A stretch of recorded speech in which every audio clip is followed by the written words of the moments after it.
one picture of New York City, which you see right there.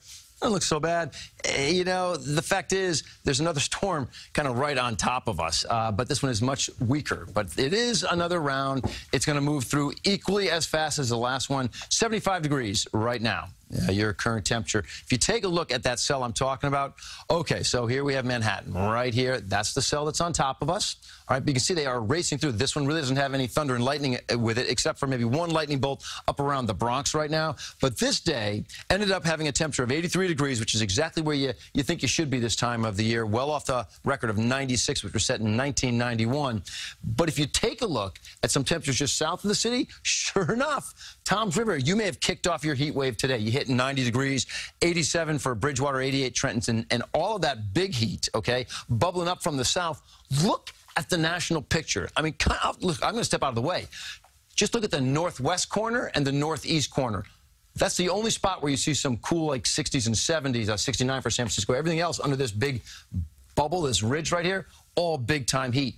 And we are going to get into that big-time heat as we go into our day tomorrow. It's all because the jet stream has pushed way up to the north, so we all fill in with this, hot southerly air. If you take a peek again at the radar picture, I want to find out one cell that's got a lot of thunder and lightning, little bits of hail in it as well, from Setauket over to Huntington, moving in the direction of Coram, about 601, 603 to Holbrook, Brookhaven 617, East Murchis at 627, 642 it's to West Hampton. Now, the bigger picture is going to show you, yes, there is some activity behind this, but it's real weak. Let's track the trailing edge. This is going to tell you when the very last raindrop falls. And I think for New York City, it's coming up at around 8:35. I feel very confident in that. And then things will start to clear out quickly. So now you get into your day tomorrow. What are we talking about? We're talking about a temperature about 90 to 92, but lower humidity. Then the weekend, Saturday and Sunday, it's a beach weekend. Temperatures 80 to 90 both days. The mountains, great-looking forecast there, about 90 to 95 both days. And there's that forecast for tomorrow. So it's a drier heat for tomorrow at 91. But trust me, that dry heat is going to be going up with humidity. Now, the humidity starts ramping up on Saturday. It peaks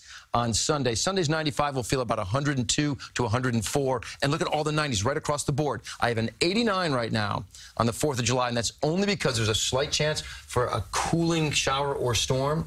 But I think right now it may come in. I just don't think it's a huge risk. And if it comes in earlier in the day, it would keep the temperatures down maybe to 89.